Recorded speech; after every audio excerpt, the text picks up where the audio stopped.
এটি এটি কি একটি ধর্ষণ সপ্তাহ গেল, যখন বাংলাদেশে একের পর এক বীভৎস ধর্ষণ নিয়ে আমরা খবর করছি, দেখছি, মিডিয়া ছাপিয়ে যাচ্ছে।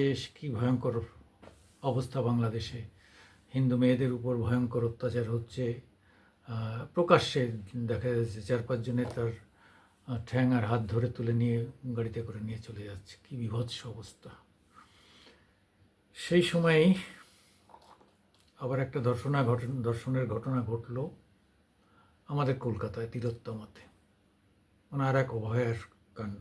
দিল্লির অভয়া আমাদের আজও সাংঘাতিকভাবে নস্টালজিক করে।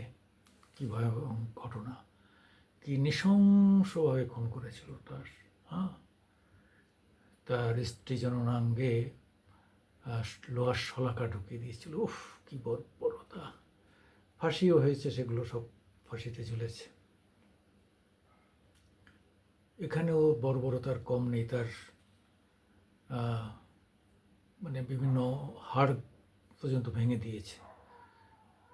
তাহলে একজনের পক্ষে কি এতটা অত্যাচার করা সম্ভব? না, কখনোই না।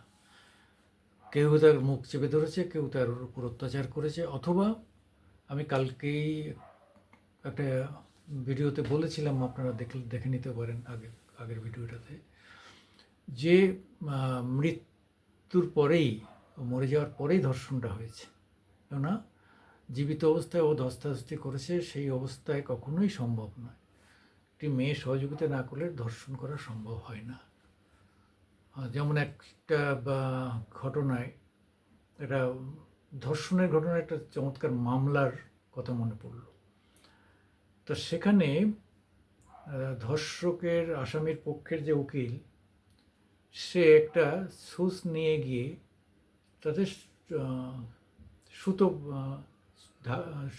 সূচের ধাগায় সুতো ভর্তি করতে চেষ্টা করলো। তখন জাজ বলছেন, কি করছেন আপনি? বলছেন, স্যার এই যে সুইটা ধরে আছে, আর আমি এই যে সুতোটা ঢোকাবো, তা আমি যদি হাতটা নাড়ি তাহলে কি এই ধাগায় ঢোকানো সম্ভব? বলছেন যে না। বলে তাহলে ধর্ষিতা যদি কোঅপারেশন না করতো তাহলে তাকেও ধর্ষণ করা সম্ভব হতো না।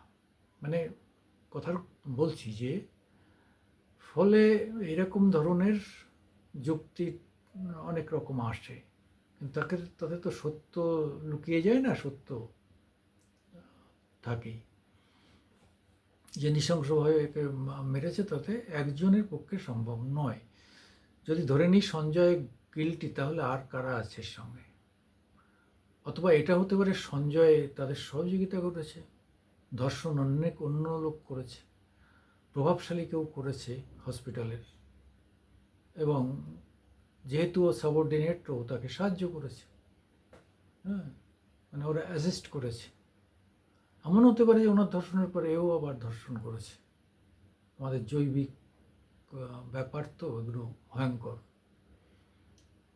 বিবেক, বুদ্ধি, আইন কানুন, ভবিষ্যৎ সব নষ্ট করে দেয়। সব চোখের সামনে থেকে সব চলে যায়। তখন একটাই কামনা চরিতার্থ করা, মানে স্যাটিসফাই করা, সেটাই হয়ে যায় প্রধান উদ্দেশ্য। সেরকম কোনো ঘটনা ঘটেনি তো। এরকম পরিস্থিতিতে গিয়েছে যেখানে আমাদের শক্ত মুখ্যমন্ত্রী, তিনিও অনেকটা বেহাল হয়ে গেছেন। যার জন্য উনি নিজেই বলছেন যে সামনের রবিবারের মধ্যে যদি কমপ্লিট না করতে পারো তদন্ত, পুলিশকে চাপ সৃষ্টি করেছেন, তাহলে আমি সিবিআইকে দিয়ে দেবো।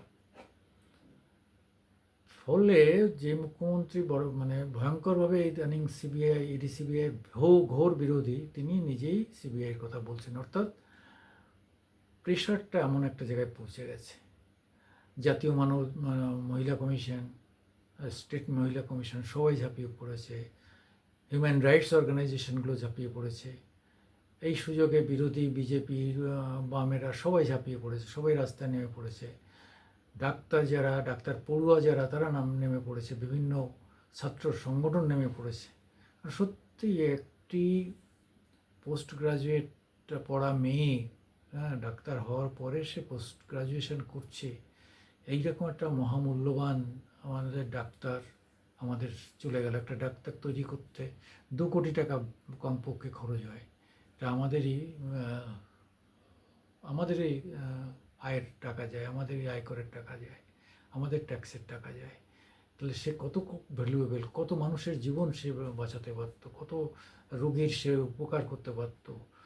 এরপরে এছাড়াও শোনা যাচ্ছে যে তার বিয়ে ঠিক হয়েছিল, তার ছোটোবেলার যে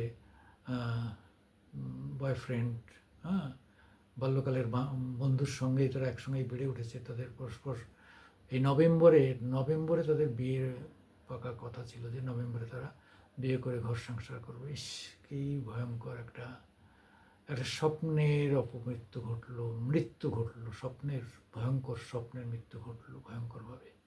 আমরা লজ্জিত, ভয়ঙ্করভাবে লজ্জিত।